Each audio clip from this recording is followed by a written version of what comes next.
La lieutenant Lucia Guerreiro est de retour avec une nouvelle enquête baptisée Rupture, publiée chez Ixo. Son créateur, c'est un des rois du thriller, Bernard Minier. Bonjour, bienvenue dans Hélène Matin. Bonjour et merci.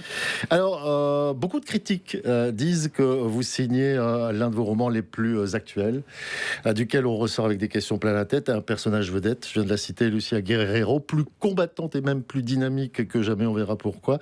Elle se dispute cette fois-ci l'affiche avec le milliardaire Milton Gale, un milliardaire de la tech aux ambitions démesurées, une forme d'Elon Musk. Oui, il a quelques ressemblances avec effectivement son modèle, qui est lui-même du reste un personnage très romanesque. Oui, c'est vrai. Alors, le livre s'ouvre sur une panne d'électricité géante qui paralyse l'Europe.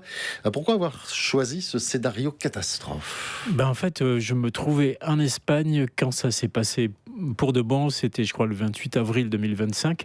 C'est le jour où débute le roman.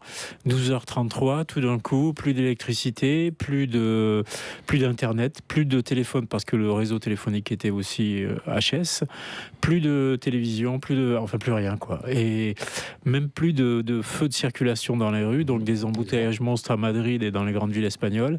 Les trains arrêtés en race campagne, 30 000 personnes évacuées. Donc on s'est aperçu ce jour-là qu'on est extrêmement vulnérable. Et j'ai trouvé cette idée-là extrêmement intéressante parce que moi j'aime bien le côté sombre de toute situation. Alors pour un auteur de polar, c'est du pain béni d'avoir un pays entier en panne et en plus en même temps un meurtre évidemment au milieu. Donc le point de départ m'est venu de là, et cette idée de la vulnérabilité de nos sociétés et aussi de l'omniprésence finalement de la technologie, parce que paradoxalement c'est cette technologie omniprésente qui nous rend d'autant plus vulnérables, m'a amené à imaginer ce personnage de Milton Gale qui lui est un innovateur, une sorte de génie, mais en même temps un apprenti sorcier. Et vous le disiez très justement, il y a évidemment des meurtres. Ce livre pose quand même plein de questions sur l'avenir de notre monde et notamment par ces meurtres. Je ne vais pas expliquer exactement ce qu'il en est. On va laisser au lecteur le plaisir de découvrir l'histoire. Mais quelque part, on se dit, ok, maintenant, ce genre de personnages, Elon Musk ou Milton Gale, peuvent tout contrôler. Les satellites, notre avenir sur Mars, etc. Mais aussi, est-ce que, in fine, à travers ce livre, vous ne lancez pas un appel, une alerte aussi au contrôle que ce genre de personnages peuvent avoir sur l'intimité et le corps humain ? Je vous remercie d'avoir posé la question parce qu'en fait, pour moi, c'est le cœur du livre. Le cœur du livre, c'est l'intime et c'est en particulier l'intimité des femmes. Puisque les premières victimes, on peut le dire, c'est au tout début du roman, sont des femmes enceintes qui travaillent pour cette multinationale appartenant à ce Milton Gale. Et l'enquêtrice est une femme, Lucia Guerreiro. Et ce même Milton Gale est obsédé par la natalité. Tout comme Elon Musk d'ailleurs. Comme tout Elon Musk, dont il s'inspire. Et ça pose la question quand même de la place des femmes dans cette civilisation ou cette société qu'il nous prépare, qui est déjà là du reste. Parce que tous ces géants de la tech sont quand même aujourd'hui, on s'en aperçoit avec le discours de Zuckerberg et d'autres, sont quand même des masculinistes assumés, quoi. Des virilistes. Ils sont vraiment ils ont complètement retourné leur veste. Il y a quelques années, ils étaient progressistes et plutôt démocrates. Aujourd'hui, ils sont derrière Trump et ils sont à fond dans le masculinisme, dans toutes ces choses-là. Donc, quelle est la place de la femme dans tout ça ? Quel est aussi le rapport, en l'occurrence, le corps de la femme lui-même est instrumentalisé par ces gens-là qui sont obsédés par le natalisme, comme les Elon Musk, puisque Milton Gale est certes un personnage fictionnel, mais il a des modèles. Pavel Durov a reconnu, le fondateur de Telegram, a reconnu qu'il avait fait plus de 100 enfants à travers le monde, mais ce sont des ventres qu'il achète, c'est des femmes qu'il paye pour porter ses enfants. Il a aucun rapport personnel avec elle. Et Elon Musk a été aussi épinglé pour ça par The Atlantic et le Wall Street Journal. On sait aujourd'hui qu'il a non seulement ces fameux 14 enfants qui sont reconnus, mais il en a plein d'autres. Et à chaque fois, il paye 15 millions de dollars ces femmes pour les féconder. C'est vertigineux. Une forme d'eugénisme. C'est de l'eugénisme, bien sûr. Tout à fait. C'est un petit peu l'avenir de l'humanité dont on prend encore plus conscience, parce que c'est vrai qu'on connaît donc cette histoire de tous ces génies de la Silicon Silicon Valley. Mais dans ce livre-là, j'ai l'impression que vous nous plongez vraiment dans le cœur et le centre de l'histoire. Et c'est un peu terrifiant. C'est vraiment le regard que vous avez sur l'avenir de l'humanité. C'est même plus l'avenir de la Terre, c'est l'avenir de l'humanité. C'est ça. Mais ce qui est extrêmement préoccupant, c'est que c'est pas une dystopie. C'est pas Fahrenheit 451, c'est pas 1984, c'est pas la Servante écarlate. C'est-à-dire que c'est pas quelque chose qui se passe dans un futur, certes prévisible, mais dont on pourrait se dire oui, peut-être que ça arrivera, peut-être que ça arrivera pas. Non, c'est déjà là. Ça se passe en ce moment, ici même. C'est du présent, c'est pas du futur. Donc en fait, on en est là, quoi. On a ces gens de la tech qui décident du destin de l'humanité à notre place, qui nous demandent pas notre avis. À la place même des chefs d'État. Oui, c'est ce que j'allais dire. Qui passent par-dessus les États et qui ont le pouvoir de le faire grâce à la technologie, dont on est tous désormais dépendants. Et qui va dire demain j'arrête tout ça parce que je ne veux pas leur donner autant de pouvoir, ni vous ni moi n'allons renoncer à toutes ces applications, à toutes ces technologies. On en est. Et deuxièmement, ils ont aussi le pouvoir financier de faire tout ça.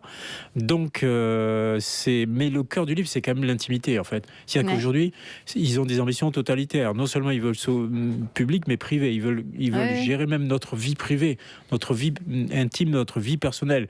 Ils veulent nous forcer à avoir des enfants. Et surtout, quelle est la place de la femme dans tout ça ? Dans cette civilisation, parce que c'est quand même essentiellement des mecs, quoi. Est-ce que, selon vous, le progrès serait devenu, au final, notre ennemi ? Le grand danger, c'est qu'aujourd'hui, ça va très très vite. Ça progresse. On pourrait parler de l'IA aussi, c'est encore un sujet.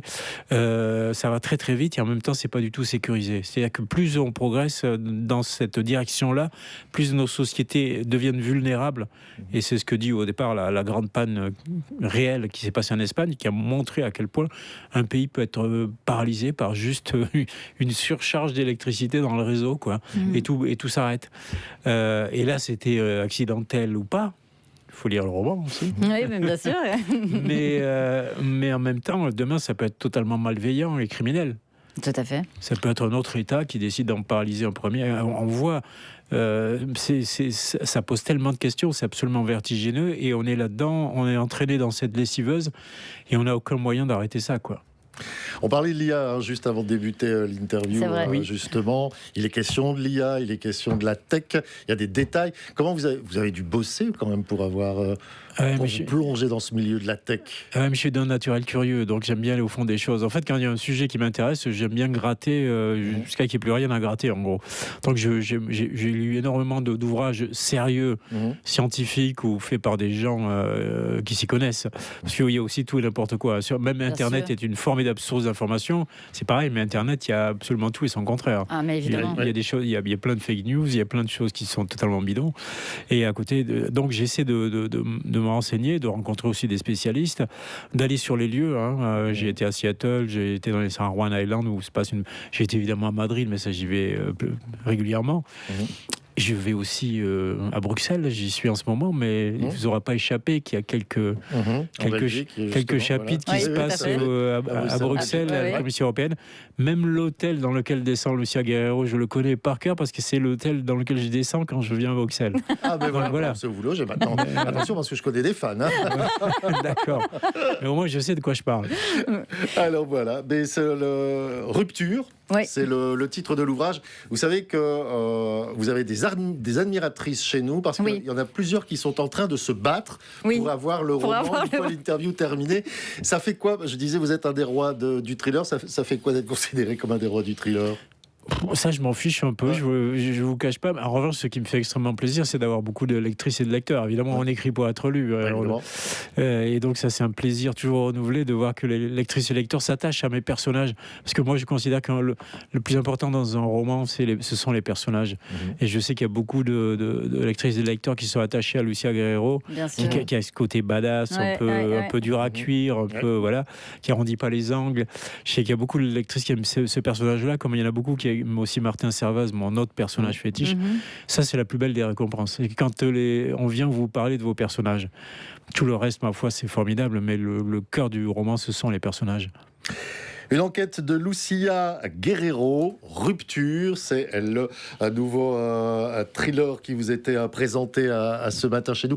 Merci beaucoup d'être passé par Hélène Matin. Merci de m'avoir invité.